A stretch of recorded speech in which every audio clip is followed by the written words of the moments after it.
notre propre vie, c'est dans l'activité de la prière. Dans l'activité de la prière. Osadi et Shabideya. Alléluia. Da Anderias Amokavia Sota. Delia Prados Imperiaga Ashamolagives.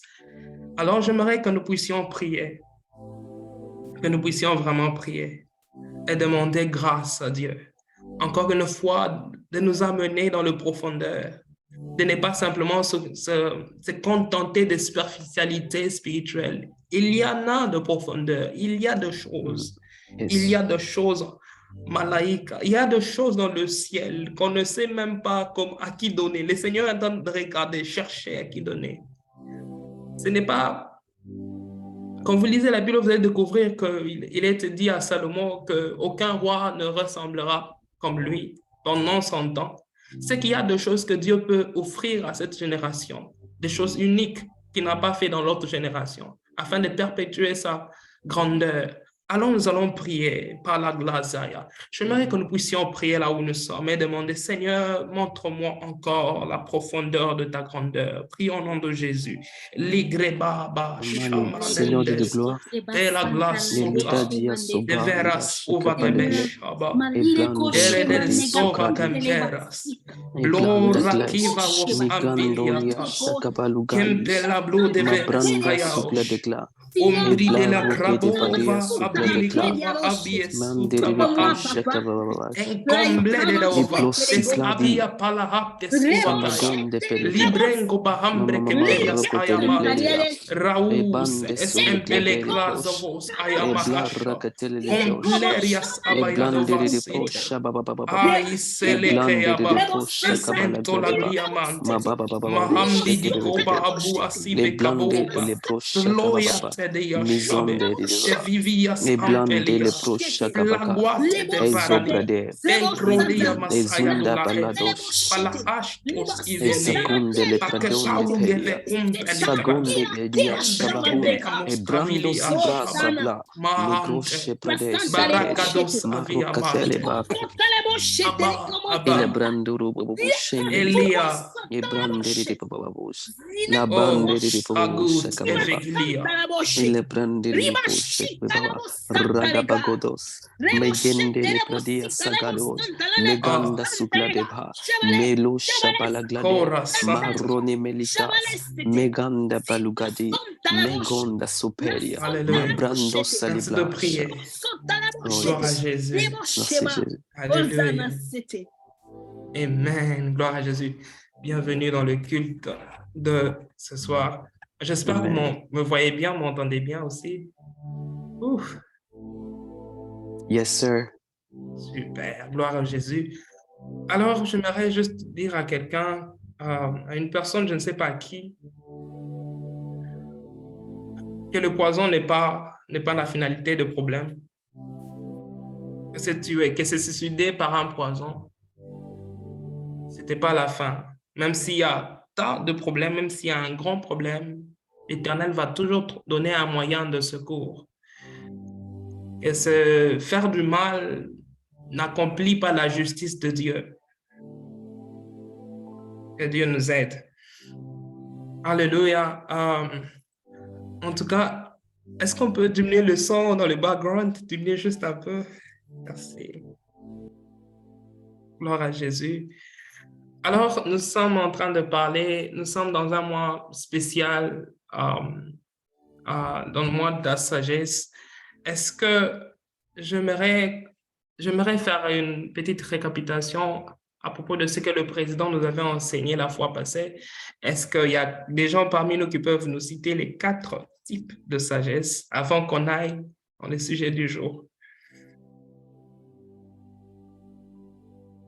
Ou bien il faut que je cite comme le président le fait souvent?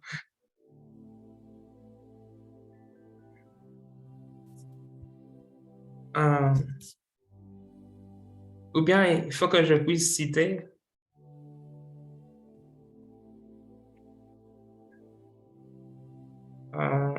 je vois ici devant moi Monsieur Jonas.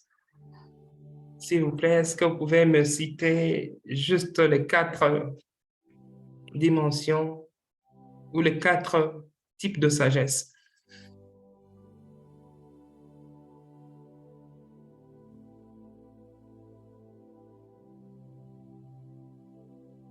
Hein? Je pense que M. Jonas était avec nous la fois passée. Oh, bonjour, bonjour. Oh non, Bonjour. malheureusement, le mardi passé, je n'étais pas là, en tout cas. OK. Sinon, merci beaucoup. Gloire à Dieu, gloire à Dieu. Disons, la liste est tellement longue.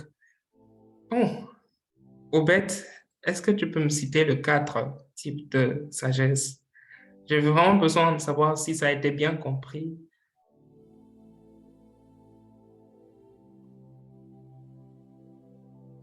Ou bien, je vais le faire seul. Bonsoir. OK, les 4 types de sagesse. Bonsoir, frère même. Bonsoir, Obed. Les 4 types de sagesse que nous avons vus récemment, nous avons vu la sagesse terrestre, la sagesse scientifique, la sagesse démoniaque et la sagesse divine. Gloire à Dieu. Gloire à Dieu, la sagesse divine. En tout cas, nous allons continuer sur le même chemin auquel le président nous a enseigné la fois passée. Il n'y a pas de choses nouvelles. Disons, nous allons continuer sur ce chemin-là. Précisément, nous allons parler ce soir de la sagesse divine. Alors, nous allons faire vraiment une grande lecture. J'ai besoin de quelques lecteurs. Et si on peut disons, je vais commencer par moi-même. Je vais lire Jacques 19, 25. On peut ouvrir nos Bibles en Jacques 19, 25.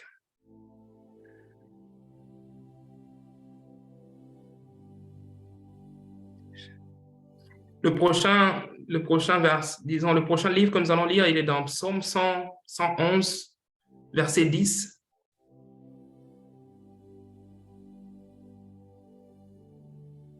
Et le prochain, nous allons lire dans Matthieu 5, 25. J'espère que les médias m'aident. Et nous allons lire 4 livres. Donc, le prochain, le 4e, ça sera dans 1 roi. Ça sera une très, très longue lecture. Donc, j'ai besoin des lecteurs pour m'aider cette fois-là. OK? Mais nous allons d'abord éliminer les plus courts afin d'aller vers le plus long lecture. OK? Je veux lire, personnellement, je lirai le premier qui est dans Jacques 19, 25, le deuxième qui est dans Psaume 111, je m'excuse, le verset 10, et le troisième est dans Matthieu 5, 25. Et le 4e, c'est celui-là que j'ai besoin de 2 personnes ou de 3 personnes, qui est dans 1 roi 3, de 3 à 28. C'est tout un chapitre, celui-là. OK. Je vais commencer dans Jacques 19, dans Jacques 1, sorry. Jacques 1, 19. Je me suis trompé. Jacques 1, 19 à 25.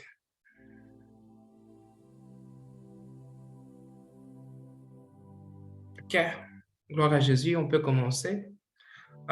Sachez les frères bien-aimés, ainsi que tous les hommes, soient prompts à écouter, lents à parler, lents à se mettre en colère, car la colère des hommes n'accomplit pas la justice de Dieu. C'est pourquoi, rejetant toute sueur et tout excès de malice, recevez avec douceur la parole qui a été plantée en vous et qui peut sauver vos âmes.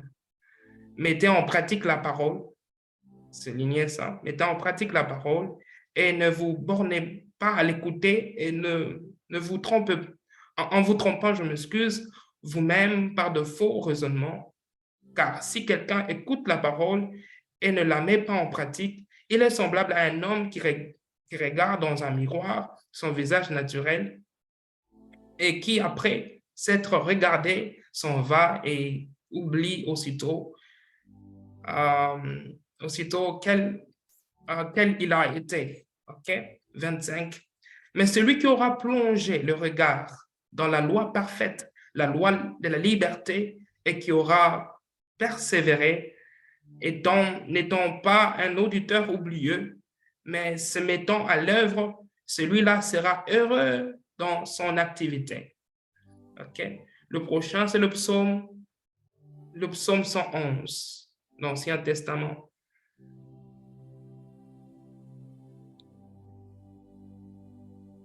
Psaume 111, 10, la Bible dit, « La crainte de l'Éternel est le commencement de la sagesse. Tous ceux qui l'observent ont une raison saine. Sa gloire subsiste à jamais. » Gloire à Jésus. Amen. Quelqu'un d'autre peut me lire Matthieu 5, 25.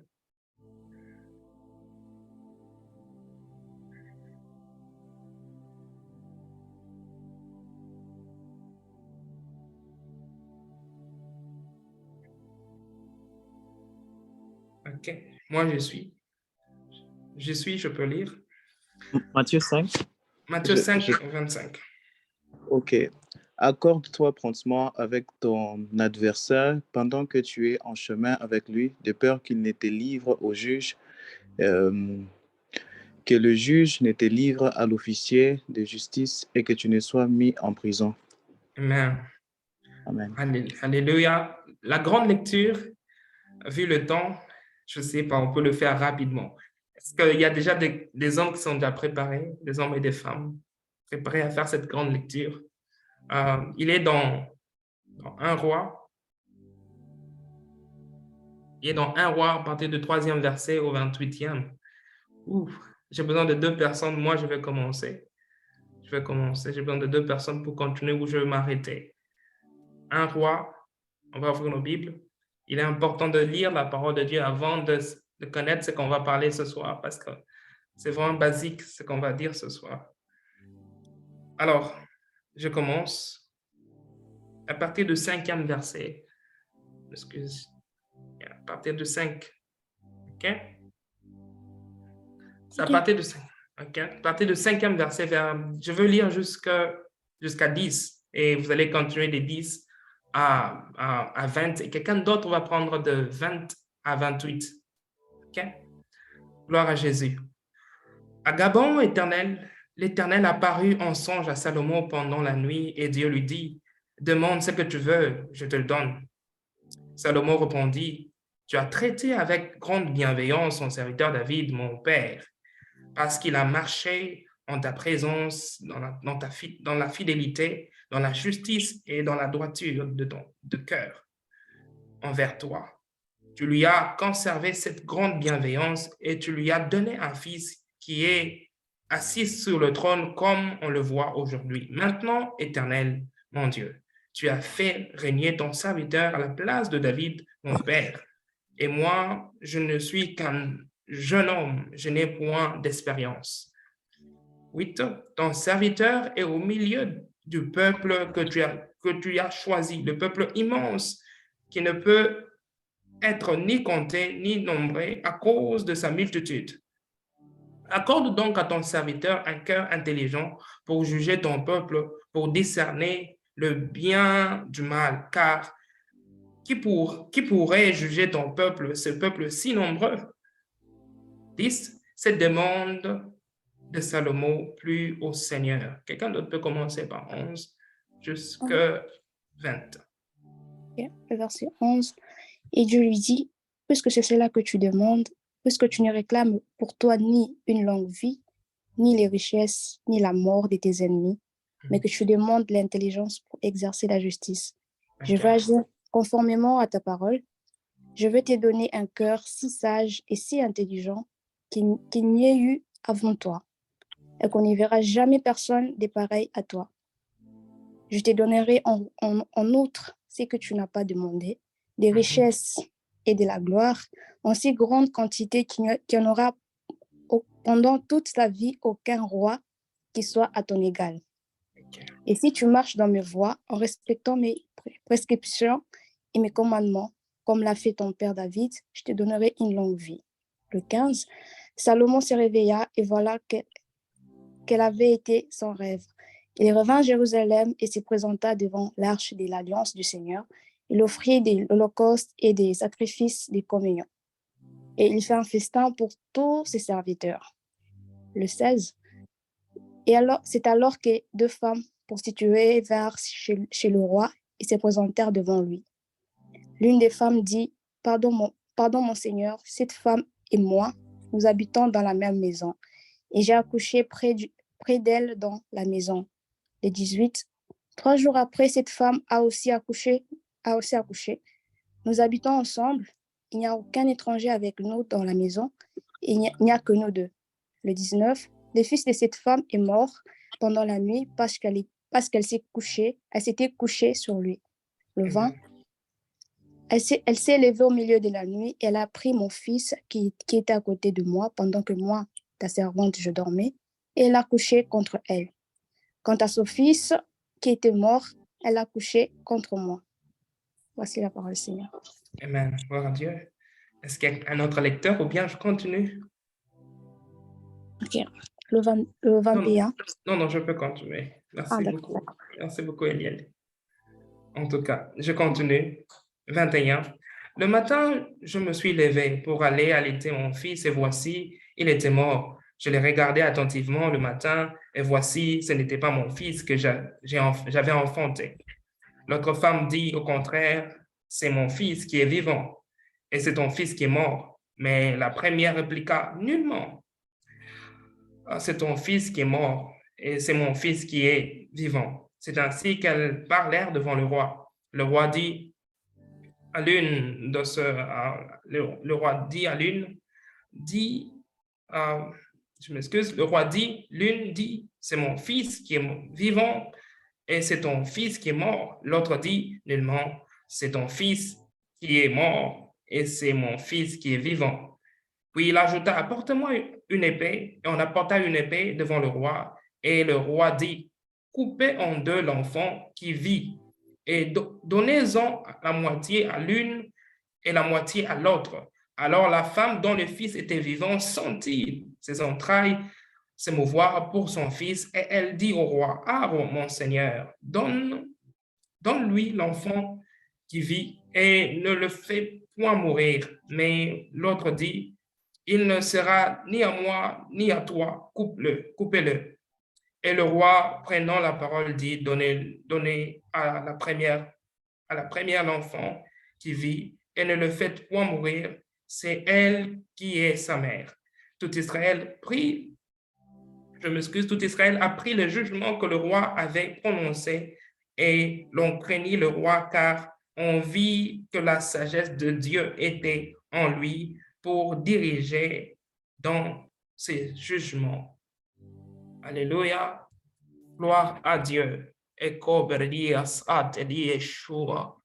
Kentelia ma abre kiva at Elias ante. Seigneur, que ta parole, Yahweh de grâce, ô Dieu de Samson. Seigneur, pendant que tu parles, ô Dieu de mes grâces, je prie de disparaître. Je prie que tu apparaisses, ô Dieu, que tu enseignes ton peuple, y compris moi, Papa. Au nom de Jésus, Amen. Gloire à Jésus. Amen. Aujourd'hui, le sous-thème de ce soir, c'est, il est vraiment dans la Bible, c'est dans le psaume 111 qu'on vient de lire par la sœur Foy. Ça veut juste dire la crainte de l'Éternel, le commencement de la sagesse. Disons, pour mieux définir la crainte, nous allons d'abord commencer par dire ce qu'elle n'est pas. Disons, nous allons d'abord commencer par dire d'abord ce qu'elle n'est pas. Si nous disons ce qu'elle n'est pas, nous saurons ce qu'elle est. Alors, la crainte de Dieu n'est pas la peur de Dieu. Ok, je vais m'expliquer. Comme le cas, ici quand on parle de la peur de Dieu, comme le cas d'Adam dans le jardin qui s'est caché car il était nu et Dieu le cherchait au fait parce qu'il a commis une faute. Après, il commence à avoir peur de l'Éternel. Mais la crainte de Dieu n'est pas la peur de Dieu, mais plutôt la crainte de Dieu. J'aimerais vraiment ici, quand je parle de crainte, je ne veux pas parler de peur de Dieu. OK? Mais je vais parler de crainte de Dieu. OK? On va voir avec vous les définitions qu'il faut, mais quand même beaucoup plus en large. Vous savez que d'abord, pour bien commencer, l'Éternel Dieu sait répondre aux questions parce qu'il aime qu'on lui pose les questions. Parce qu'il aime aussi nous poser des questions. Alors, quand vous êtes devant l'Éternel et quand l'Éternel dans le contexte d'Adam et Ève, on voit l'Éternel qui cherche Adam et qui cherche Ève en même temps. Et puis après, Adam lui dit, non, je me suis caché parce que nous sommes nus devant. Et puis, il pose la question à Adam comme s'il ne connaissait pas qu'ils étaient nus, qui vous a appris. Alors, vous allez découvrir avec le Dieu de la Bible qu'il aime répondre aux questions, car il aime nous poser aussi des questions pour nous enseigner. Quand nous lui posons des questions, à lui, c'est pour, disons, quand nous posons des questions, c'est juste pour connaître. Mais quand lui nous pose des questions, c'est juste pour nous enseigner, pour nous instruire. Imaginons que je me présente devant Dieu et je lui pose une question. Quand il me répond, la réponse de Dieu m'enseigne. Moi, je lui pose une question pour connaître. Mais quand lui me pose la question, sa réponse a toujours été dans un cadre instructif, dans un cadre de connaissance, dans un cadre d'instruction, pour nous enseigner, pour nous instruire et nous révéler la sagesse de sa connaissance. Dieu ne parle jamais sans sagesse. J'aimerais comprendre d'abord cette base. À chaque fois que l'Éternel a parlé, dans ce que Dieu a dit, il y a une forme de sagesse. Je ne sais pas comment expliquer. Comment vous pouvez imaginer que pendant toute la Bible, l'Éternel a laissé le diable dans le vide comme ça.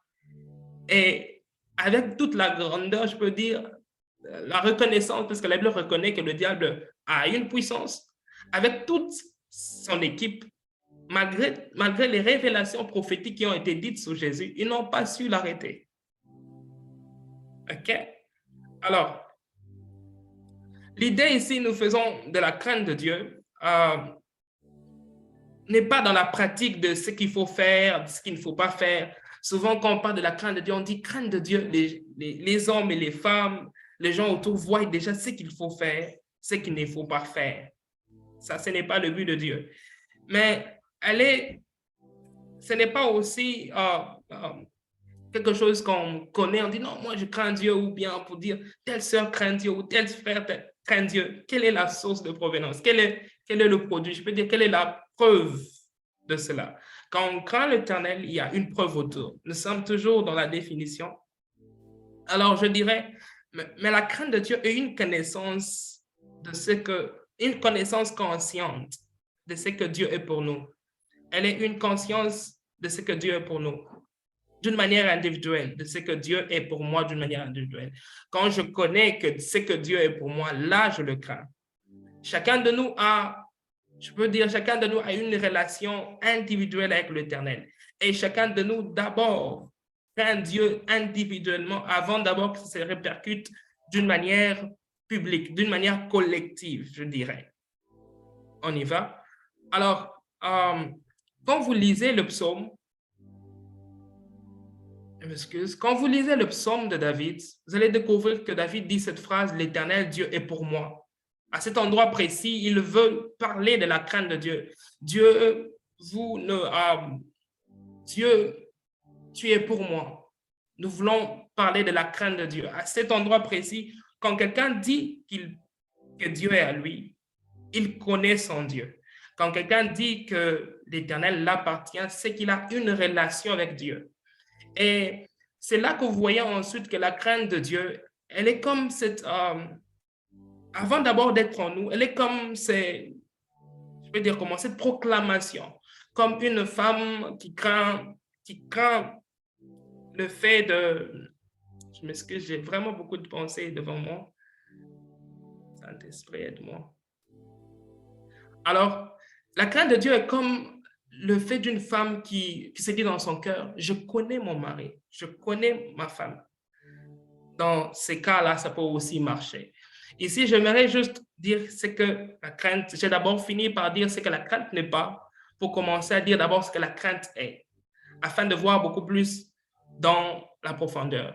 Dieu, vous ne voyez pas tout de suite la crainte, car la crainte de Dieu devient ce que nous sommes. Les hommes ne voient pas, car nous, c'est d'une manière intime que nous sommes avec Dieu. Comme la conscience d'une femme mariée, attachée à son mari, ça vraiment, je l'ai dit. On peut aussi dire, j'imagine surtout la femme d'Obed qui dit, Obed, c'est pour moi. Comprenez mon amour pour Obed. Obed est à moi. Alors, pour vous laisser voir que la crainte de Dieu est d'abord personnelle avant d'être collective, ne sont pas tous les fils de Jacob qui ont eu la crainte de Dieu. Ce ne sont pas, vous vous souvenez, cette histoire qui est arrivée avec au premier fils de Jacob, ce ne sont pas tous les fils qui ont la crainte. Ce n'est pas se dire, non, comme on est là tous, on a tous une crainte de Dieu. Non, non. La crainte de Dieu doit d'abord se définir d'une manière personnelle. Qu'est-ce que Dieu est pour toi? Qu'est-ce que Dieu représente pour toi? C'est à cela qu'on sait voir quelqu'un qui a la crainte. Et non pas d'abord par l'action, non pas d'abord par les dires, mais c'est que la personne est d'une manière intime avec Dieu. Et c'est que les hommes ne voient pas. La crainte de Dieu n'est pas d'une manière publicative, je peux dire ça ainsi, ou d'une manière de publication où tu cries devant tout le monde que je crains l'Éternel. Non. La crainte de Dieu commence d'abord dans un lieu secret entre toi et Dieu, entre nous et Dieu. Alors, oh, Lord. J'espère que quelqu'un me suit. Je vais voir un peu le chat. J'espère que vous me suivez ou bien s'il faut que j'ajoute encore quelque chose. OK? Gloire au Seigneur. Alors, comme on l'a dit, la crainte de Dieu est d'une manière intime. C'est-à-dire, ça n'est pas visible, mais c'est quand même intime avec le Seigneur. Alors, dans le fils de Jacob, dans les 12 fils de Jacob, il y a cet homme marquable qu'on connaît, qui est Joseph, qui a manifesté la crainte de Dieu. Et de celui-là, on sait tous l'histoire derrière, qu'il était en Égypte et le Seigneur bénit la maison de Potiphar jusqu'à ce qu'il avait la grande part sur toutes choses. Et puis après, d'un moment, la femme de Potiphar a commencé à convoiter. Là, on voit encore la crainte. Qu'est-ce qui a fait que Joseph a refusé d'aller avec la femme de Potiphar? Bien que c'était dans l'Ancien Testament, bien qu'on peut se dire, non, la crainte de Dieu aujourd'hui, on parle de la crainte de Dieu dans le Nouveau Testament. Mais là, c'était vraiment le contexte de l'Ancien Testament. Ce que Joseph a dit, Joseph a vraiment dit non à la femme de Potiphar à cause de la crainte de Dieu, à cause de ce que Dieu est pour lui, d'une manière personnelle.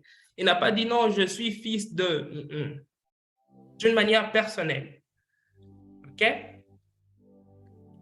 Notre foi est nourrie par la parole de Dieu et c'est là que nous trouvons la crainte de Dieu. Okay? Je vais revenir sur cette définition. La crainte de Dieu est une conscience de ce que Dieu est pour nous. Avant d'aller plus loin dans différentes d'autres définitions, la crainte de Dieu demeure d'abord basique, d'une manière basique, c'est que Dieu est pour moi. Okay? Alors, notre foi est nourrie par la parole de Dieu. Et c'est dans la parole de Dieu que nous trouvons la crainte, qui est le commencement de la sagesse, la crainte de Dieu. Nous commençons à vivre pour le Seigneur, par le Seigneur. Vous vous rappelez cette phrase fameuse, la déclaration de l'apôtre Paul qui dit « Ce n'est plus moi qui vis, mais c'est Christ qui vit en moi ». Votre cœur commence à être penché au désir de l'Éternel et nous sommes transformés par le renouvellement de l'intelligence. OK, c'est ligné là-bas. Et vous allez voir que cet endroit précis, l'apôtre Paul, quand il parle de renouvellement d'intelligence, il veut, je peux dire entre parenthèses, il veut parler de la sagesse. À cet endroit précis. Et nous sommes sûrs que la crainte de Dieu est dans notre cœur lorsque nous sommes conditionnés par la parole de Dieu. Ah, c'est vrai, mes frères. Si la parole de Dieu n'a plus tout son sens, c'est-à-dire à chaque fois que je suis devant une situation quelconque, si je sais quand même me conditionner, qu'est-ce que c'est lui qui connaît Dieu fera? Si c'était Jésus dans cette situation, qu'est-ce que lui fera? Si nous sommes conditionnés par la parole de Dieu, et non simplement à l'écouter, non seulement, mais à la lire et à la méditer, mais nous voulons la mettre aussi en pratique. OK. Quel est le lien entre la crainte de Dieu et la pratique de la parole de Dieu? Parce qu'on ne peut pas craindre Dieu si on ne met pas en pratique la parole de Dieu. La pratique de la parole de Dieu, c'est que ça a le résultat qu'on puisse craindre le Seigneur à la fin. Quand on commence à pratiquer la parole de Dieu, la crainte de Dieu vient en nous et les désirs de la chair, tout ce qui était comme valeureux dans ce monde diminue à cause de cette crainte de Dieu. J'aimerais que ça ne soit pas simplement une histoire pour dire je crains Dieu, mais dire non, toi-même tu sais, la chair est faible. Est-ce qu'on peut dire ceci? Est-ce qu'on peut encore une fois soupirer au désir de Dieu de recevoir encore la notion de la crainte de Dieu? La preuve véritable que nous connaissons Dieu, sa parole, c'est la mise en pratique de la parole. L'intention première quand Dieu nous donne sa parole, c'est pour que nous la mettons en pratique. Nous sommes vraiment trop prompts à dire que nous connaissons les Écritures. Comment cela peut-il se faire voir si je me dis je connais l'Écriture sans la mettre en pratique? Comment je peux dire que je connais tel livre sans pour autant l'application? Aujourd'hui, nous voulons vivre une vie de connaissance sans pratique. Est-ce que tu connais ça? Je connais, pourquoi tu ne le fais pas? Pourquoi tu ne l'appliques pas? Je vous assure, il est écrit ceci dans la Bible, depuis l'époque de Jean-Baptiste jusqu'à nos jours, le royaume des cieux pour les violents. OK? Avant d'abord de déclarer la parole de Dieu, il faut d'abord la pratiquer. Et ce qui suit après la pratique, c'est la connaissance de Dieu en nous. Ce qui prouve la connaissance de Dieu en nous, c'est la pratique. OK? Et ce qui prouve cette pratique, c'est la déclaration. C'est que ça suit, pratique, connaissance et déclaration. Je ne déclare que ce que je connais et si je connais, je pratique. Voilà pourquoi les esprits méchants avaient dit aux fils d'Esqueva, Paul, on connaît. Vous êtes qui? OK? Vous rappelez encore que nous sommes toujours dans cette année d'inspiration. Sans crainte de Dieu, il n'y a pas de pure inspiration. Si tout ce que nous le faisons sans la crainte de Dieu, notre inspiration est morte. Comment allons-nous dire que nous craignons Dieu pendant que sa parole est loin de nous? Comment allons-nous dire que nous aimons Dieu si nous ne sommes même pas à mesure de garder ses commandements? Comment allons-nous enseigner? Comment allons-nous évangéliser? Comment allons-nous instruire si les choses et l'esprit ne sont pas en nous, mais plutôt la corruption de ce monde? Comment je peux vraiment enseigner? Quelle est la différence entre les fils de Dieu et ce monde? C'est que les fils de Dieu ont dans leur cœur la crainte de Dieu. Okay? La crainte de Dieu a tout son sens dans l'obéissance à désirer d'une manière intentionnelle, à plaire à l'Esprit de Dieu et non à l'attrister. Okay? La Bible dit, n'attriste pas le Saint-Esprit. L'une des meilleurs moyens de ne pas attrister le Saint-Esprit, c'est d'appliquer la crainte de Dieu. Est-ce que ça résonne encore en nous? Est-ce que quand on entend la crainte de Dieu, quand on entend parler de la crainte de Dieu, ou bien quand nous sommes devant une situation, pouvons-nous dire, Seigneur, je veux te craindre? Pouvons-nous vraiment aller dans la profondeur pour dire, cette fois-ci, je veux craindre le Seigneur? Frères et sœurs, je veux vous le dire de tout mon cœur. La joie de la crainte de Dieu, la joie que produit la crainte de Dieu, c'est l'enlèvement, le retour de Christ. La joie du Seigneur, la joie de revoir le Seigneur, car le prince de ce monde a menti beaucoup d'entre nous jusqu'à se dire qu'ils vont rater les loisirs, qu'ils vont rater la Tesla, qu'ils vont rater beaucoup de choses. Je vous assure, mes frères, pendant que nous désirons que le Seigneur vienne, il y a d'autres personnes qui ne désirent même pas que le Seigneur revienne. Pourquoi? Parce qu'il est dans le plaisir. Parce que la crainte de Dieu n'est pas en lui. OK? Je vous assure. Je vais vous le dire tout haut, mes frères. Si la crainte de Dieu n'est pas en nous, c'est la peur de Dieu qui est en nous. Si la crainte de Dieu n'est pas en nous, c'est la peur de Dieu qui est en nous. Alors, mes frères, si nous ne sommes pas prêts à tout perdre pour le Seigneur, c'est-à-dire, nous n'avons pas de crainte. Je vais encore avancer beaucoup plus loin pour vous dire la crainte de Dieu et cette conscience, cet amour conscience qu'on a pour Dieu. La Bible dit l'amour véritable bannit la crainte. Ce n'est pas de cette crainte-là, ce n'est pas de cette crainte ici, mais c'est cette peur de Dieu. Vous voyez, c'est là. Si nous n'avons pas la crainte de Dieu, nous avons la peur de Dieu. Quand on commence à développer quand on commence à avoir peur de Dieu, ça veut dire simplement que nous ne sommes pas en accord avec le Dieu d'Israël. Vous vous rappelez que toutes les nations avaient peur du Dieu d'Israël parce qu'ils ont entendu les échos de ces dieux-là. Alors, ça nous arrive, nous aussi, en tant qu'enfants de Dieu, nous se disons chrétiens, mais on commence à avoir peur de la présence de Dieu parce nous nous sommes corrompus et la crainte de Dieu a été réduite, je peux dire ainsi. Le diable en a profité de faire ce qu'il pouvait. Gloire au Seigneur. Si nous n'arrivons pas à craindre Dieu dans les petites choses, nous ne saurons pas à craindre le Seigneur dans les grandes. Peut-être qu'on peut se dire, peut-être certaines personnes se disent, ou même beaucoup d'entre nous se disent, non, c'est quand je vais arriver à tel niveau que je commence à craindre. C'est quand je serai nominé pasteur qu'on va sentir ma crainte. C'est quand je serai élevé à un niveau. Si on ne sait pas craindre Dieu, personnellement, dans le secret. Si on ne sait pas se dire, Seigneur, je suis mis à l'épreuve, je suis tenté ici. Il y a telle personne qui me donne telle proposition d'une manière secrète, juste pour dire, non, tu vois, c'est une affaire de $10. Si d'abord dans $10, nous ne savons pas bien tenir, et combien dans $10 000? Pensez-vous que le Seigneur peut nous donner des choses si grandes qu'on ne sait pas manager? Vous imaginez ce qui a même poussé à Potiphar de donner à Joseph toutes choses. C'est qu'il a vu dans Potiphar, dans Joseph, une manière grande de management. Ce qui a même poussé à Pharaon de confier toute l'Égypte à Joseph, c'est qu'il a vu la sagesse dans Joseph, d'une manière de gérer les choses.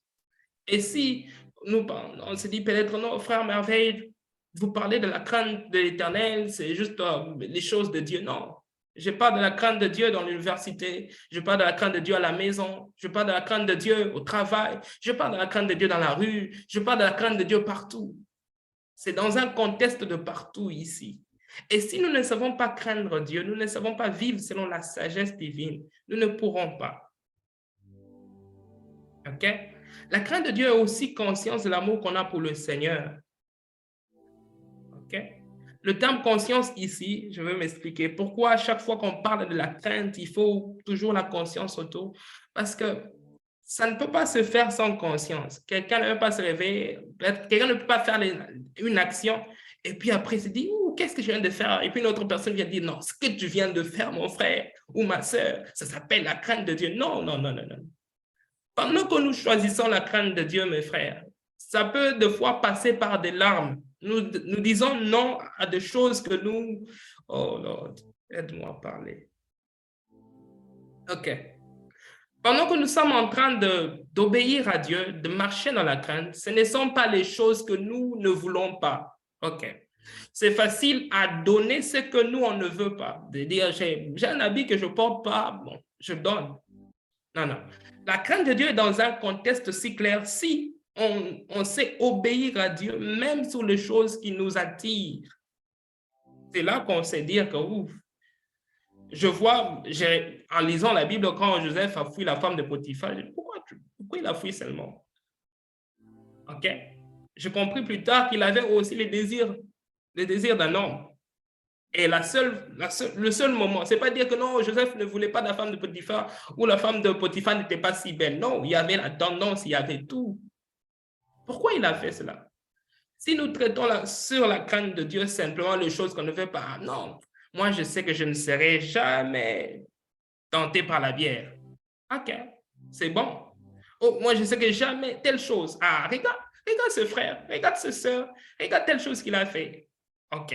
C'est peut-être un sujet de mise en épreuve ou un sujet de crainte pour tel frère qui n'est pas peut-être pour nous. Voilà pourquoi la crainte de Dieu d'une manière personnelle. Les choses pour lesquelles moi je peux craindre Dieu, je peux appliquer la crainte de Dieu ne sont pas forcément les choses pour lesquelles quelqu'un d'autre peut aussi appliquer la crainte de Dieu. OK? J'ai besoin que vous puissiez couper le micro, s'il vous plaît. Amen. Est-ce qu'on peut... Merci beaucoup. Merci en tout cas. Les choses pour lesquelles moi je peux craindre Dieu, je peux manifester, attester la crainte de Dieu, elle est différente des choses qu'une autre personne peut faire, peut dire et manifester. Alors, c'est vraiment dans un contexte de ce que nous, on veut tellement et qu'on lâche prise pour le Seigneur. OK? La crainte de Dieu n'est jamais inconsciente.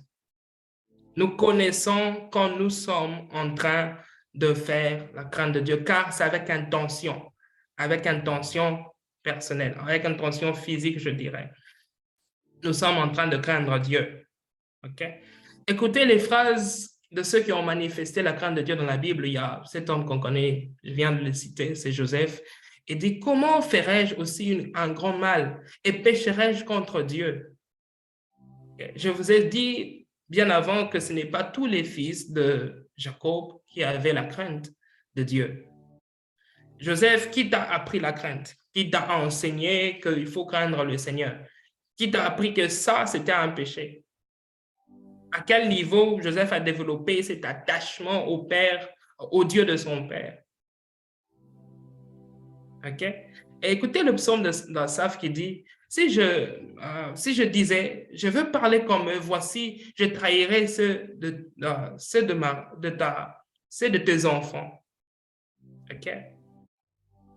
Dans notre version, on dit c'est de ta race, c'est de ma race, un peu comme ça. Alors, et dans le psaume 119, il dit, je serre ta parole contre mon cœur afin de ne pas pécher contre toi. Là, c'est encore la crainte de Dieu. Je vous assure, mes frères, si nous ne vivons pas le maintien d'une vie de crainte de Dieu, nous n'allons pas vivre une vie chrétienne effective. La différence entre ceux qui ne connaissent pas Dieu et ceux qui connaissent Dieu ont une crainte de Dieu. Pas comme un fardeau, mais c'est juste tranquille sur eux. OK? Et le plus fameux de tous que nous connaissons, c'est Christ. Christ qui dit, Père, si tu voulais éloigner de moi cette coupe, si tu veux éloigner de moi cette coupe, toutefois, ma volonté ne se fasse pas, mais la tienne. C'est un niveau où, comme je l'ai dit au début, nous sommes dans une situation de ce qui se présente, nous désirons. Nous aimons cette chose, mais nous nous inclinons à Dieu. Amen. Gloire à Jésus. Alors, les résultats de la crainte de Dieu, ora de santo. Les résultats de la crainte de Dieu est la sagesse. OK. Les résultats de la crainte, c'est quand on commence à craindre le Seigneur, ce qui se produit, c'est que la sagesse commence à venir, grandir. On devient sage. Et le commencement, la crainte de Dieu est le commencement de la sagesse. Si vous allez cueillir à l'arbre de la crainte de Dieu, vous allez trouver la sagesse comme fruit et comme racine la parole de Dieu. Okay? À l'arbre de la crainte, c'est qu'il y a le fruit de la sagesse. Mais quand on regarde les racines de la crainte de Dieu, c'est la parole de Dieu. Parce qu'il est vraiment difficile de craindre Dieu si nous ne connaissons pas sa parole. Preuve même du manque de crainte de Dieu, c'est le manque de sa parole dans notre cœur. Voilà pourquoi vous pouvez entendre David dire, je sers ta parole, afin de ne pas pécher contre toi. Ce que l'ennemi essaie de faire ici autour, avant de nous laisser prise, il s'assure que la parole de Dieu est enlevée en nous. Il s'assure que nous n'avons plus la parole de Dieu en nous. OK? Et si vous voulez rendre visite à l'arbre de la sagesse, vous allez trouver la crainte de Dieu comme racine. Comme racine. La sagesse elle-même a les racines, la crainte de Dieu. Je disais, la crainte de Dieu, l'arbre de la crainte de Dieu a comme fruit la sagesse et comme racine la parole de Dieu. OK? Mais quant à la sagesse, elle a comme racine, parce que le fruit de la sagesse, c'est la sagesse. OK? Mais quant à la crainte de Dieu, elle a comme racine, quant à la sagesse, elle a comme racine la crainte de Dieu. Tout homme sage selon Dieu, c'est qu'il a craint l'Éternel. Alléluia. Amen. Et l'amitié avec Dieu est réservée à ceux qui le craignent. Plusieurs personnes se disent, quelle récompense je peux avoir dans craindre le Seigneur? Je vous assure, mes frères, la seule et vraie récompense que nous avons quand nous craignons le Seigneur. Nous garantissons notre amitié avec le Seigneur. Et celui qui est ami avec le Seigneur, il a tout. Tout, je vous assure, tout. Alléluia. Et dans le livre de Samuel, il y a une phrase que l'Éternel lui-même a dite qui est vraiment si grande et si remarquable. Il dit, de maintenant, l'Éternel va honorer ceux qui l'honorent et ceux qui l'honorent pas. Ici, je ne parle pas simplement d'un moment comment je vais dire? Comment je vais appeler ça, Seigneur? D'un moment de déséquilibre, c'est-à-dire d'un moment de un jour debout, un autre jour en bas, un autre jour quand même, un autre jour en bas. Non, je parle d'un moment de consistance dans la crainte de Dieu. Quand vous lisez les livres de Genèse 39, vous allez voir que la femme de Potiphar demandait à coucher avec Joseph quand même pendant longtemps. Et Joseph était dans la consistance à la crainte de Dieu. Et si nous voulons vivre une vie chrétienne de tous les jours, nous devons tous les jours proclamer cet engagement de la crainte de Dieu dans notre cœur. Sinon, nous ne serons que des chrétiens pas différents du monde. La bonne nouvelle avec la crainte de Dieu, c'est que nous pouvons l'apprendre et nous pouvons l'étudier, connaître et l'appliquer et en devenir des hommes et des femmes de crainte de Dieu. En devenir des hommes et des femmes dont la crainte réside. Okay? Comment apprendre et comment étudier la crainte de Dieu, je vous assure, il n'y a pas 1000 chemins. C'est simplement la parole de Dieu. C'est simplement la parole de Dieu. Comment Jésus a prouvé qu'il craignait le Seigneur devant le diable, c'est simplement avec il est écrit. Simplement, mes frères. Simplement. Celui qui ne veut pas de la parole de Dieu ne veut pas aller en profondeur à la crainte, parce que je vous assure, les stratégies de l'ennemi sont si grandes. Les stratégies de l'ennemi sont... Il a la malice. Est-ce que vous avez déjà été à côté de quelqu'un qui est vraiment malicieux? Genre, il a des idées. Tout ce qu'il a dans sa tête, c'est pour te détruire. Ou bien c'est pour te voler. Oh, il a de la malice. Je vous assure. Alors, si nous n'avons pas la crainte de Dieu, nous n'allons pas expérimenter la sagesse. La Bible parle de la sagesse non pas simplement pour rester dans la Bible, mais c'est pour que cette sagesse ressort, pour qu'on la vive. OK? Et l'application de la crainte de Dieu nous amène à la sagesse. C'est-à-dire, dès que nous commençons à l'être, la sagesse vient en nous. Dès que nous commençons à craindre Dieu, la sagesse vient en nous. Ça, c'est juste d'une manière ou d'une autre, reformuler le sujet que nous avons afin de le voir autrement. J'aimerais vous dire que quand nous sommes sages selon Dieu, nous ne le sommes pas toujours selon les hommes. Non, il faut que les hommes m'approuvent, il faut que les hommes sentent que je suis sage. Les sages devant certaines situations se sont mis à fuir comme pas possible. Non, je veux juste rester un moment. Quelquefois, mes frères, la fuite est la forme de la sagesse la plus grande qu'on ait connue. Que Dieu vous bénisse abondamment.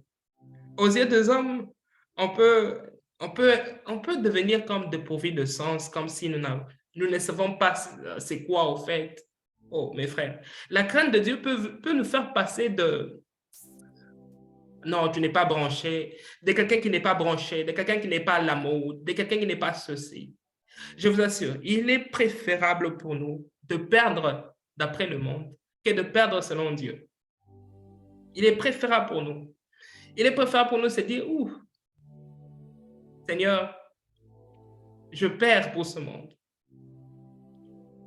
OK? La sagesse, mes frères. Plusieurs d'entre nous désirent, soupirent la sagesse. Quelqu'un veut entendre une phrase comme cela. Non, tel frère est sage. Tu as entendu comment il parle?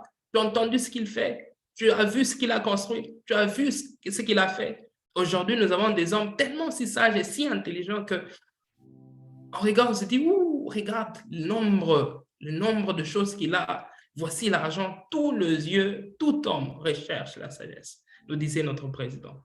Nous dit notre président. Tout homme Il n'y a personne d'entre nous ici qui on va se poser la question, ah, non, telle sœur ou tel frère, ou bien non, le frère merveille ne veut pas de la sagesse. Même le frère merveille qui vous parle a besoin de la sagesse. J'ai vraiment besoin de la sagesse. Pour maintenir, pour construire, il faut la sagesse. Et la Bible dit, et dans la Bible, vous savez, mes frères, Dieu a doté de la sagesse aux hommes. Dieu a donné la sagesse aux hommes. Dans la Bible, parmi les hommes les plus fameux, c'est-à-dire les hommes les plus connus de la Bible que nous connaissons, il y a deux personnes.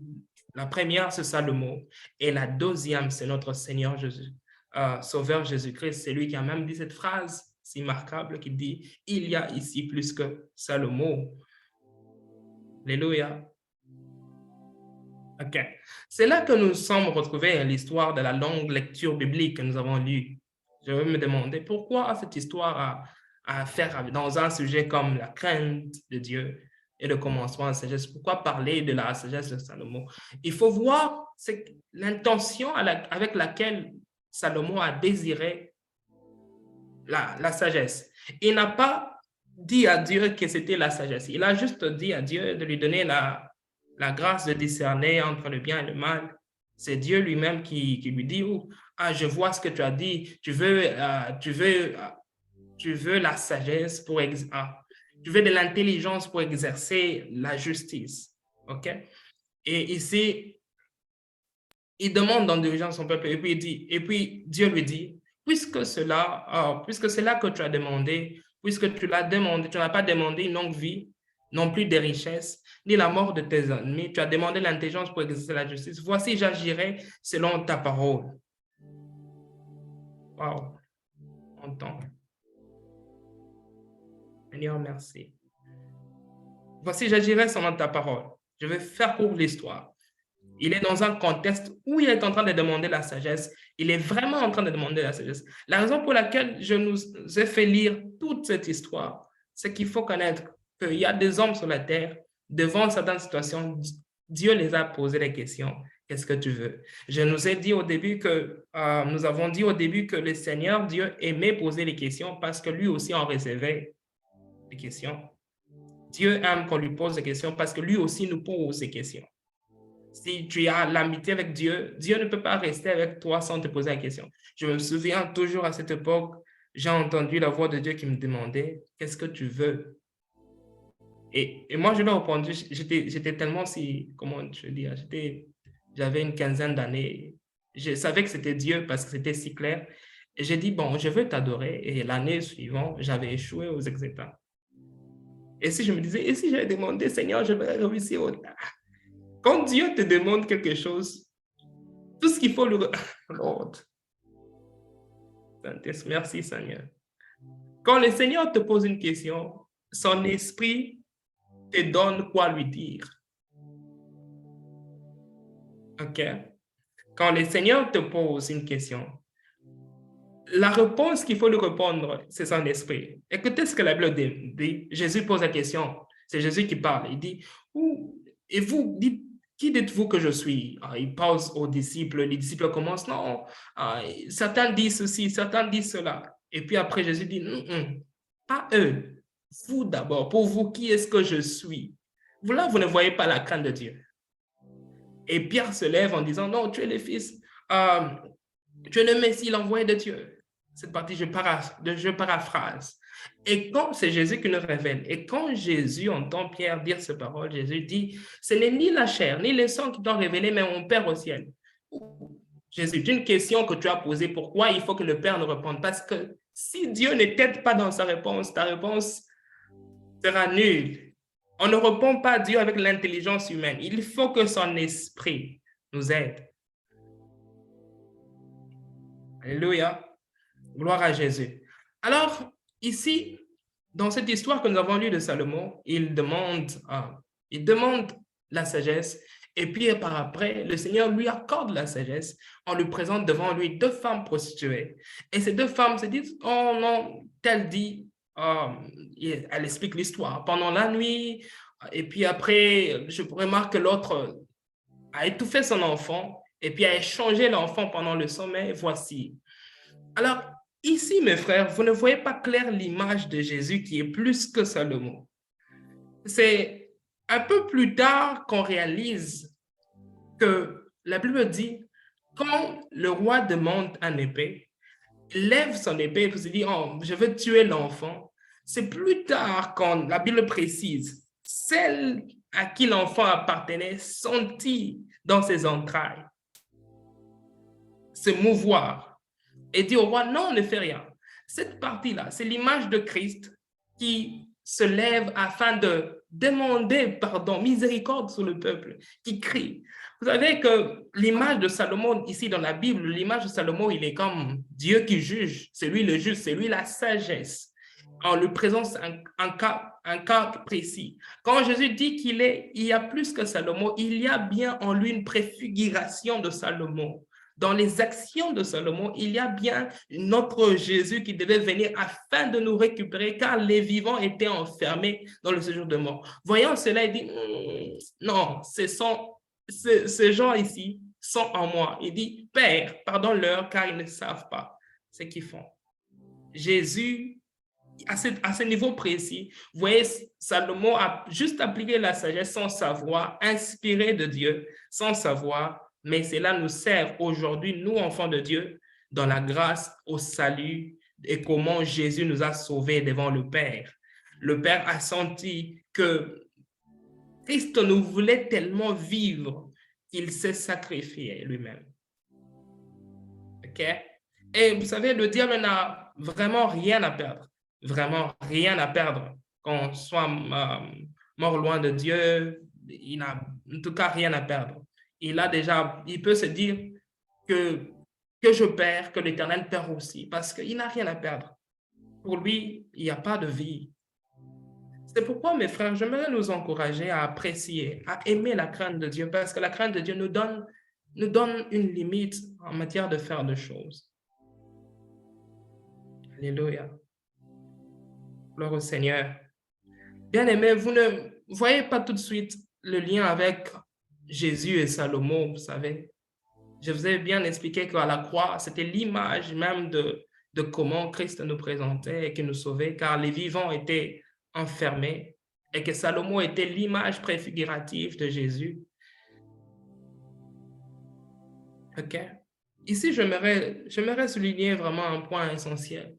C'est que à chaque fois qu'il y a transgression, à chaque fois qu'il y a péché, il n'y a jamais eu, comment je peux dire, c'est pas juste comme ça. Il y a toujours perte de quelque chose. Il y a toujours perte d'une valeur. Et le malin est prêt à nous convaincre que la mort, loin de Dieu, est si bon.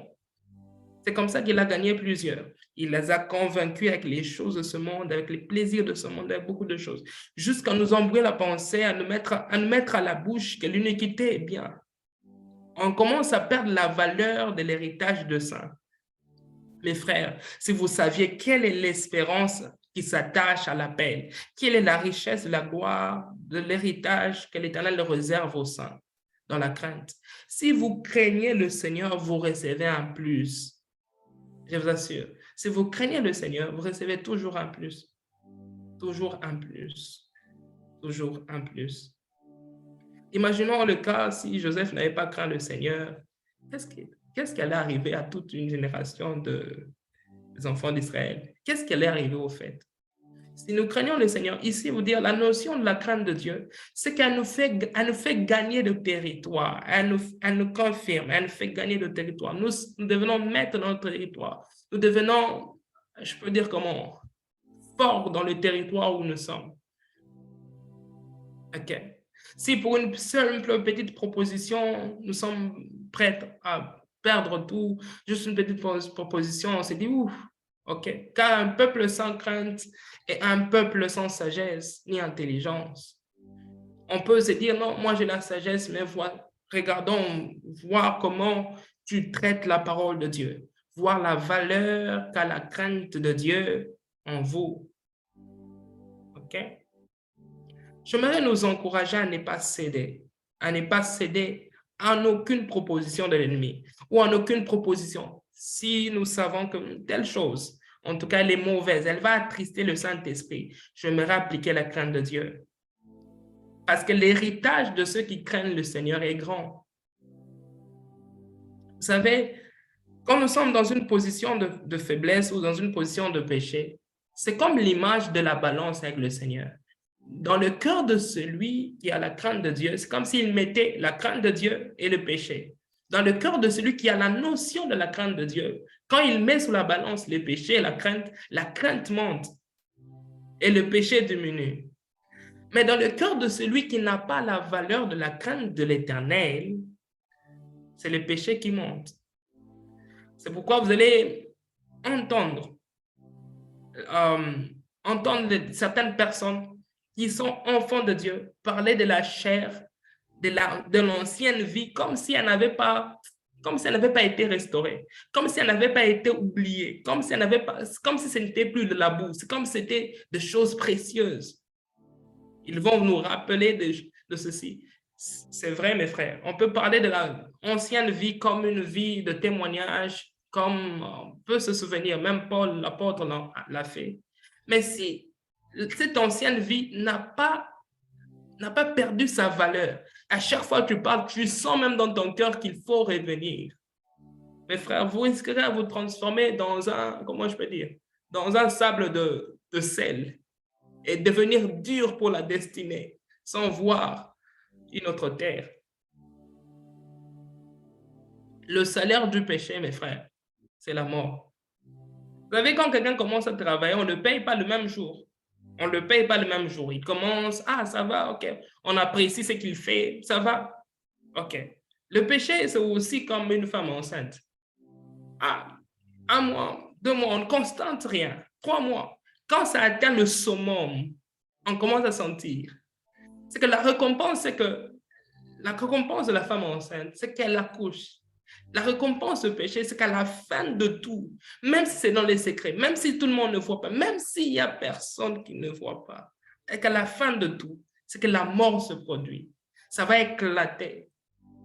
C'est comme un salaire de quelqu'un qui travaille. Il travaille le premier mois, deuxième mois, à la fin du mois, on arrive à la fin. Ça commence à sentir le salaire. La personne devient tout joyeuse. Ce sentiment de recevoir son salaire. Exactement. Et quand on reçoit le salaire du péché, ce n'est pas avec joie, mes frères. Ce n'est pas avec joie. J'aimerais nous encourager dans la notion de la crainte de l'Éternel, qui est le commencement de la sagesse. Nous sommes dans un mois où nous sommes en train de parler de la sagesse de Dieu, où nous sommes en train de mettre le point sur la sagesse. J'aimerais que nous ne puissions pas simplement imaginer la sagesse pour dire, voici, j'ai la sagesse, je peux intervenir, voici, j'ai la sagesse, je peux faire ça. D'une manière personnelle, qu'est-ce que tu représentes devant la sagesse? Quand on te présente, quand on te met face à la sagesse, qu'est-ce que tu peux dire que la sagesse dit, oui, je me suis posé en lui? OK? Jésus-Christ, cependant, quand il vient, il enseigne et dit, cherchez premièrement le royaume de cieux et la justice de Dieu, et toutes choses vous seront données par-dessus. Okay? Cette partie de phrase, cherchez premièrement le royaume de cieux, et toutes choses vous seront données par-dessus, c'est ce que Salomon, dans son jour, avait demandé à Dieu. C'est pourquoi quand vous lisez la parole, il dit, tu n'as pas demandé ça, tu n'as pas demandé ça. OK? Voici ce que tu m'as demandé. OK. Et l'Éternel ne s'est pas arrêté simplement lui donner la sagesse. Il dit, je vais te donner ce que tu n'as pas demandé. Vous ne voyez pas que c'est un peu lié. Vous ne voyez pas que la Bible est un peu liée dans ce sens-là. Cherchez premièrement le royaume de Dieu et toutes choses vous seront données par-dessus. Le Seigneur a donné, le Père a donné, l'Éternel Dieu a donné à Salomon un par-dessus, ce qu'il n'a pas demandé. Okay. Et celui qui cherche le royaume et la justice de Dieu, cherche la sagesse. Cherche la sagesse. Cette sagesse que nous sommes en train de parler, c'est cette vie chrétienne. Nous sommes entrés dans une vie tellement si sage. Si nous ne sommes pas sages, nous ne sommes pas prêts pour le combat divin. Nous ne sommes pas prêts pour le combat divin. Nous ne sommes pas prêts à tenir une plateforme, un territoire entier. Si nous ne sommes pas sages, nous ne serons... Oh Lord, les mots me manquent pour l'expliquer. Je veux dire, la sagesse est d'en haut et non d'en bas. Ce n'est pas cette sagesse humaine, comme le président l'expliquait. Elle est d'en haut. Elle est vraiment du ciel. La sagesse comme la crainte de Dieu, la sagesse s'apprend aussi.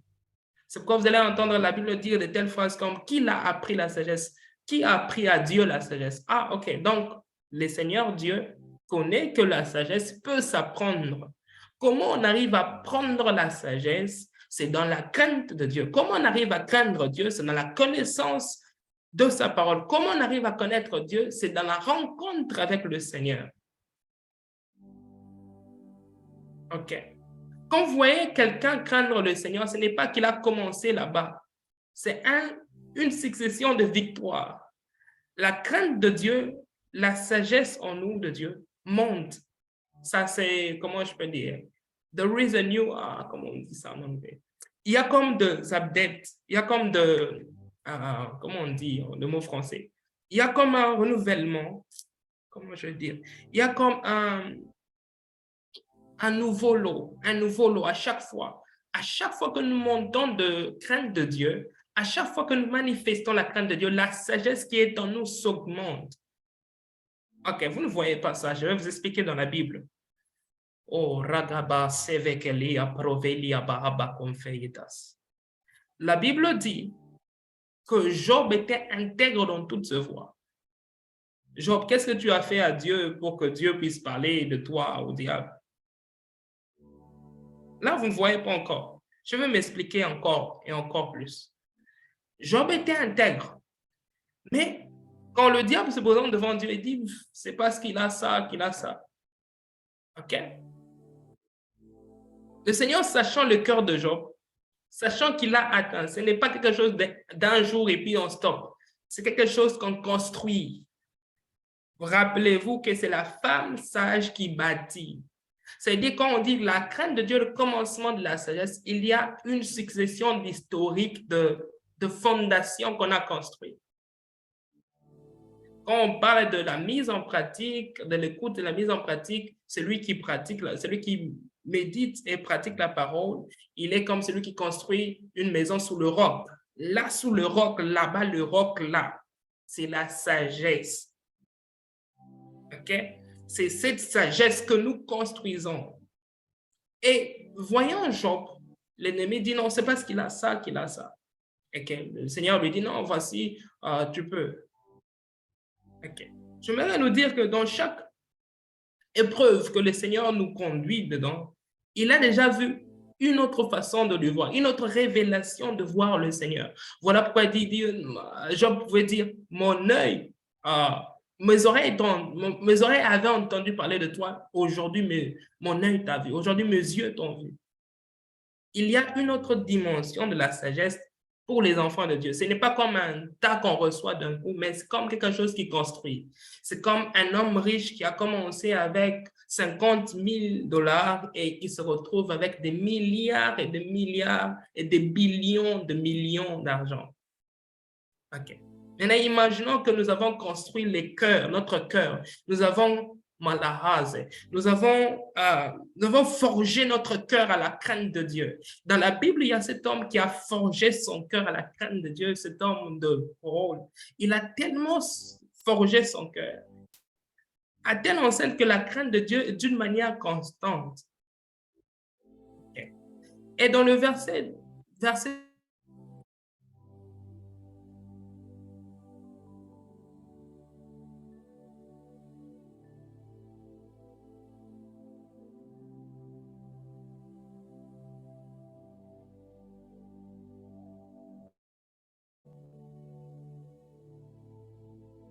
on commence à développer une peur pour le Seigneur, c'est que la crainte de Dieu n'est pas en lui. Je ne sais pas si vous me suivez, je ne sais pas si ma connexion est bonne. Est-ce que ma connexion est bonne, vous me suivez?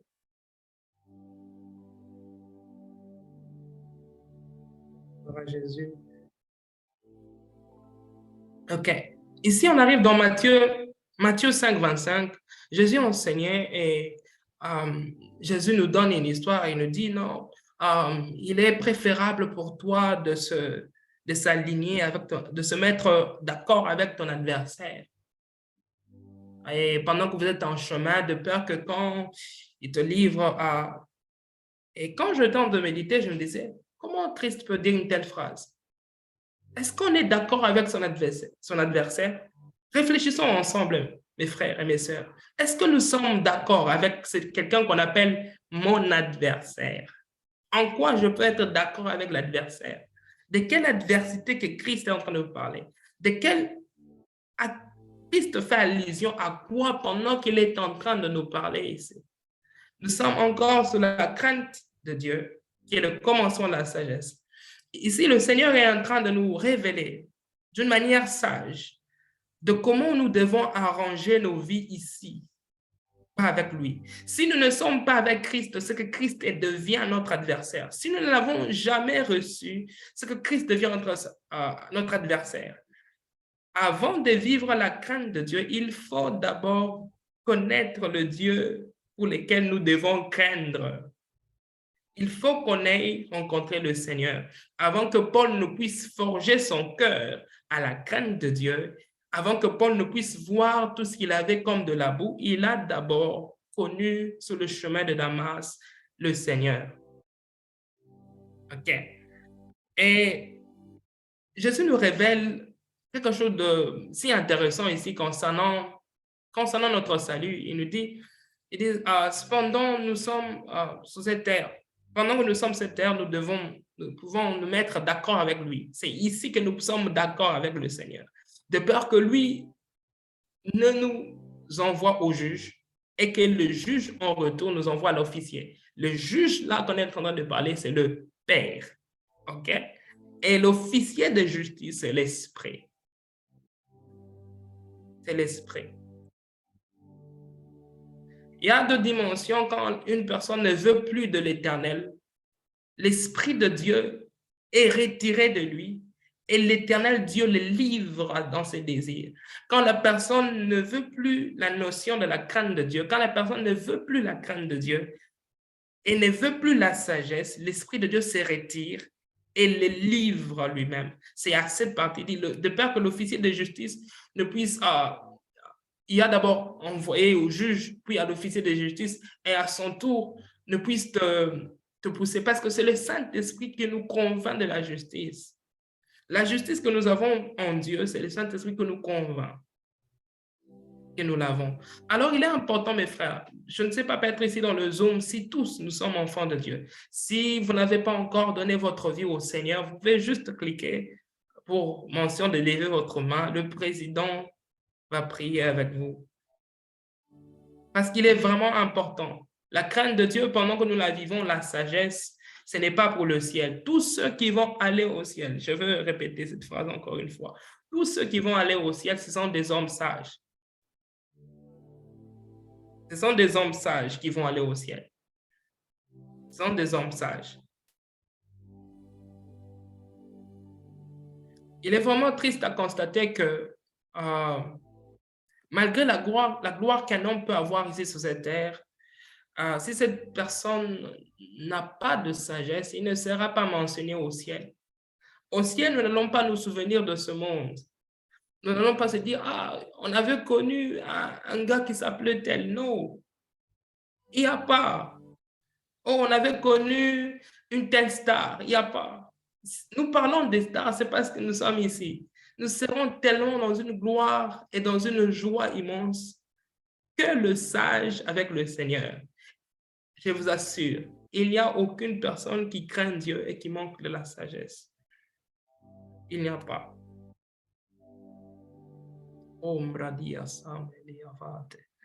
Alléluia.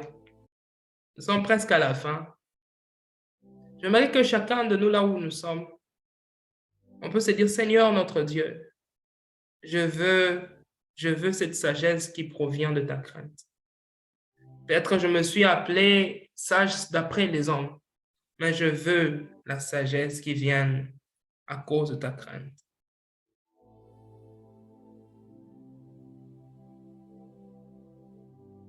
Alléluia.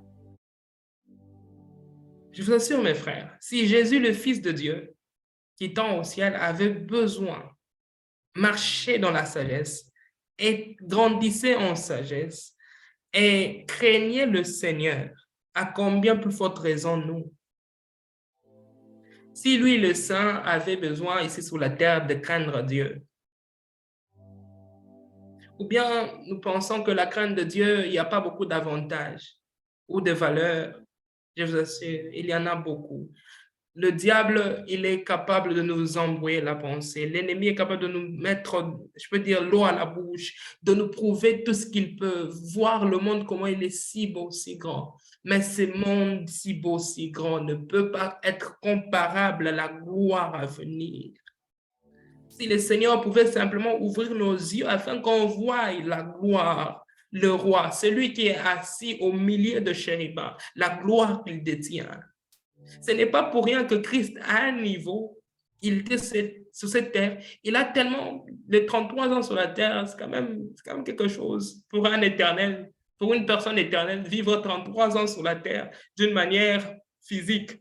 C'est quelque chose d'un peu, quand même quelque chose lourd. À un point, il a commencé à dire au Père, je te demande la gloire que j'avais avant que le monde ne soit. Ça, c'est une gloire profonde. Alors, vous voulez vivre la vie de la sagesse, craignez le Seigneur. Vous voulez vivre une vie constamment en sagesse, que ce soit dans les affaires, que ce soit à l'école, que ce soit dans la famille, que ce soit dans le mariage, que ce soit, je ne sais pas quel domaine de la vie, commencez à dire, moi, je veux craindre le Seigneur.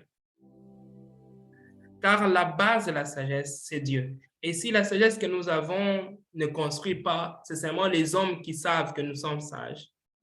Cela ne résume à rien, vraiment à rien. Si nous sommes sages selon la pensée humaine, c'est seulement selon les hommes que nous sommes sages. Alors nous ne sommes que rien. Alors, j'aimerais que chacun de nous, là où il se trouve, puisse incliner sa tête, on va prier.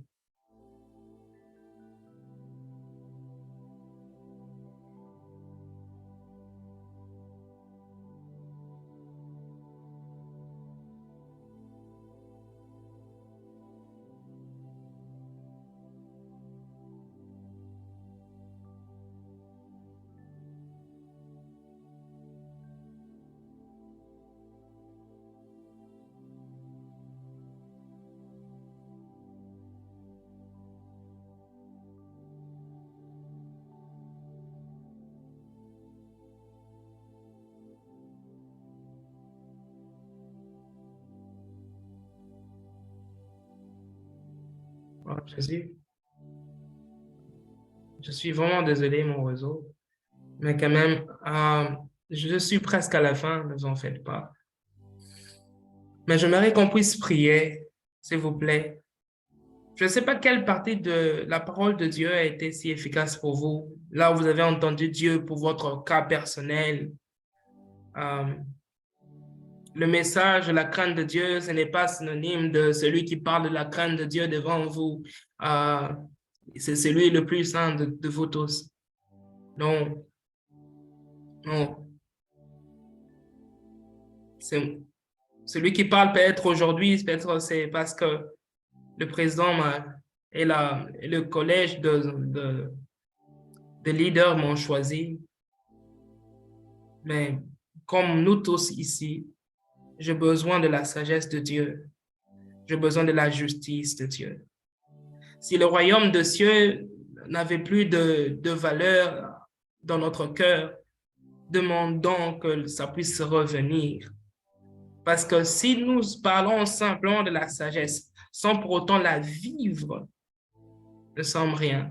On peut être beau, on peut saper, on peut être parfumé, on peut aller dans le monde entier, on peut avoir de l'argent. Si nous ne sommes pas sages, nous n'allons pas entrer au ciel. Nous n'allons pas entrer au ciel. Alors demandons la sagesse à Dieu. Demandons la sagesse. Oh Radia. Egabos evikelias. Ovilia pa avakabia panos amini. Elegadiatu vahas emiliva ate. Teseva hashaba velkietos amintes. Tesahakledisha. Combre de licobas evikilia usha. Rau vakipelambre kovait la prisa vahatas. Ambirika wasivi shabade. Klaunte berediva was ante. Wubenkebe abuasevi kela wabelekevia. Tezeberande kovaida ashaba ovakeliates. Amblede Yeshua kalabase. Oh, razeke abosante. Et la bredia varas et koavas. Alléluia. Peut-être quelqu'un ici, peut-être une personne, le diable peut le convaincre. Le diable peut nous convaincre, nous dire non, la sagesse de Dieu, c'est seulement pour l'Ancien Testament. C'est seulement pour la loi. La crainte de Dieu, les choses de la crainte, c'est seulement dans l'Ancien parce que les enfants d'Israël devaient craindre Dieu concernant la loi. Nous sommes dans la grâce. Je voudrais qu'on ne puisse pas négliger le fait que nous sommes de ceux qui vivent dans la grâce, dans le temps de la grâce, voir ça d'une manière moindre. Vous savez, Jésus donne une parabole dans la Bible. Jésus dit, un roi, le royaume de cieux est semblable à un roi qui invite de convier les amis afin de venir, mais toutes les personnes donnaient quand même une raison de ne pas être là. Alors le roi se dit, allez dans la rue et appelez-moi tout le monde. Prenez, ramassez-moi tout celui qui est démuni. Et par après, quand ils sont revenus dans la fête, le roi entra dans la fête et regarde dans la fête quelqu'un qui n'avait pas des habits de fête, qui ne s'était pas habillé, qui ne s'était pas habillé comme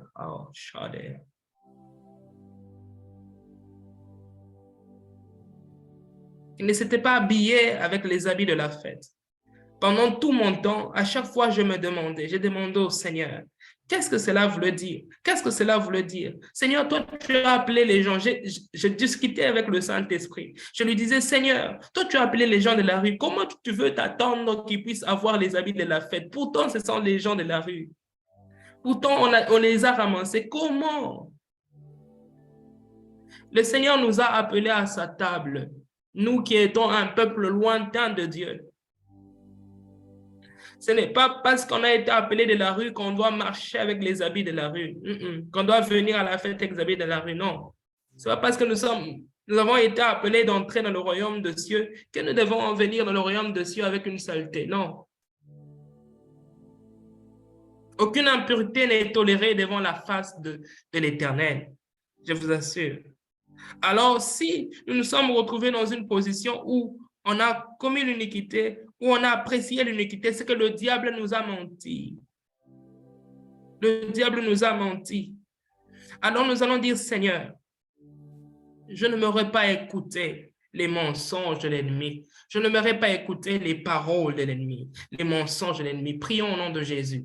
Seigneur, ô Dieu de miséricorde, que la main radie et shabaradie phase. Ozekembria palakrova kait elosa mintes.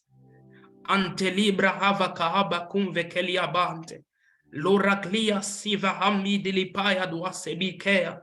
Camille brova campela grava quasi vehetes. Senferia vaasha. Compleria da aptofilicaya. Colige besevietu shabadeza. Limbragadosa via mahabde kiavate. Centoria sika mahate, ragumelia pambre cavaite los aime, aisha de kovalaites. Alléluia. O razia amante, la bragia vante. Je voudrais que chacun de nous soupire à la sagesse de Dieu, soupire à la crainte de Dieu, soupire, que ce soit dans les affaires, que ce soit dans je ne sais pas quel domaine, mais que chacun de nous soupire. Oh Seigneur, la ragaya desha, kebla radia suta, ambridesha, kobri devalia de suta, elemeria da asha. Alléluia, alléluia. Oh radia payavas.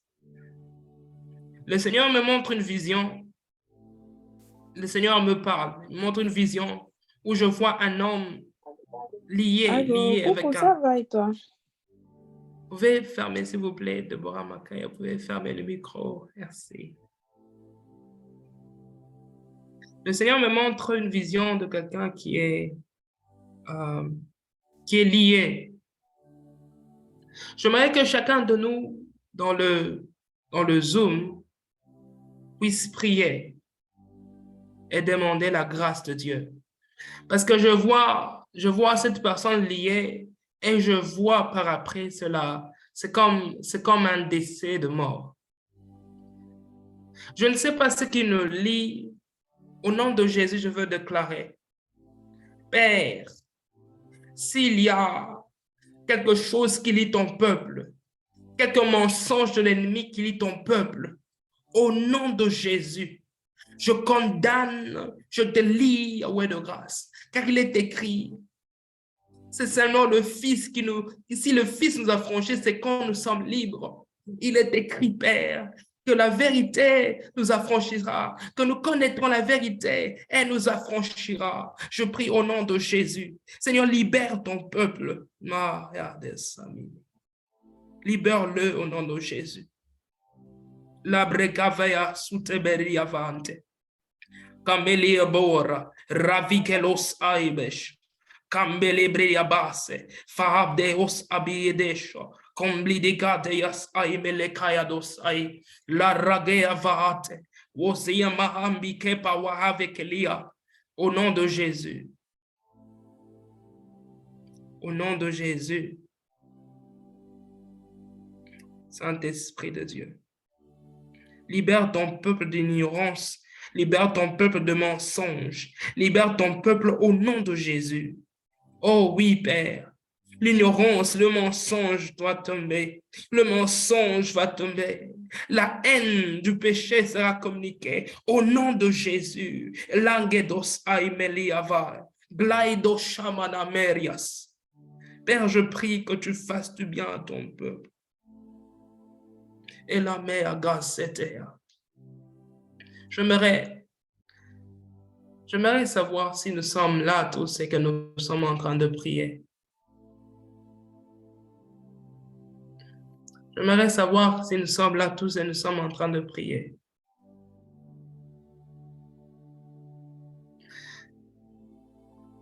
Nous allons prier le Seigneur encore une fois toujours sur ce sujet. Je ne peux pas peut-être citer les hommes, je ne peux pas citer votre nom, mais que chacun de nous localise là où il y a le problème. Là où se situe son problème, que chacun de nous localise là où il y a la chose qui n'est pas bonne. Que chacun de nous localise. Que chacun de nous localise le problème. Que chacun de nous se dise, non, c'est ici. C'est ici là où il y a mon problème. C'est ce qui m'empêche de vivre la crainte de Dieu. C'est ce qui m'empêche de ne pas être sage. C'est ce qui m'empêche de ne pas être sage. Je veux être sage. J'ai besoin, Maria de Vaides, que nous puissions dire au Seigneur, nous allons nous révolter contre l'ennemi. Nous nous révoltons contre l'ennemi. Je ne sais pas ce qui nous enferme. Je ne sais pas ce que l'ennemi nous a dit, en quoi nous sommes arrivés, jusqu'où nous sommes allés. Mais le Seigneur est capable de restaurer la notion de la crainte dans le cœur des enfants de Dieu. Le Seigneur est capable de restaurer la notion de la crainte dans nos cœurs. Je ne sais pas jusqu'où nous sommes allés. Avec quoi nous avons fait. Avec qui nous avons fait alliance. Mais le Seigneur est capable de restaurer la notion de la crainte de Dieu. Alors nous allons prier. Seigneur, je veux me révolter à tous ceux qui ne me laissent pas vivre la sagesse, à tous ceux qui ne me laissent pas vivre ta crainte, à toutes choses. Ça peut être les téléphones, ça peut être les habits, ça peut être je ne sais pas quoi, mais quand même localiser quelque chose. Elia paia deste, clae suta.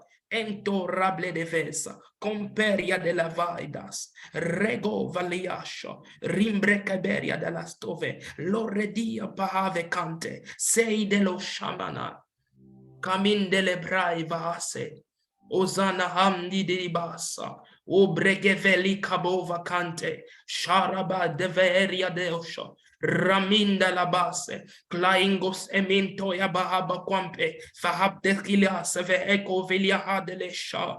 Père libère, ô Dieu de miséricorde, cette chose, ô Dieu, cette chose j'aplatis au nom de Jésus, toute forme de choses qui me laisse pas vivre ta crainte, qui me laisse pas vivre ta sagesse, au nom de Jésus, je condamne, Père, au nom de Jésus, la glomeneva, Grelia agabasevi, enda bragaya basse.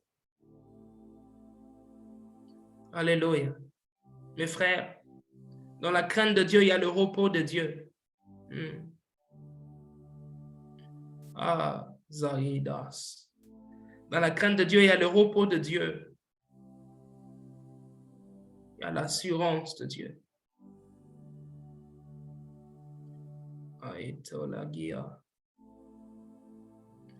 Je vous assure de tout mon cœur que devant Dieu, rien n'est caché. Devant Dieu, rien n'est caché. Et si vous voyez quelqu'un sur la terre manifester la sagesse de Dieu, c'est qu'il a été en contact avec le Dieu d'Israël. Alors, il est vraiment essentiel que nous puissions désirer vivre dans cette vie de crainte, dans cette vie de sagesse de Dieu. Alléluia. Gloire à Jésus.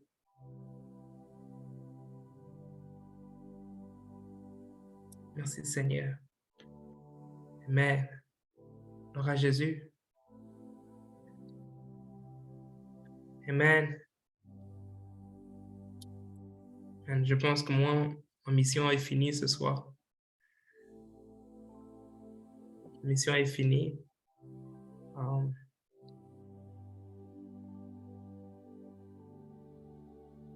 Que Dieu vous bénisse et qu'il fasse luire sur vous son visage. Qu'il fasse luire sur vous sa face et qu'il vous sauve. Amen.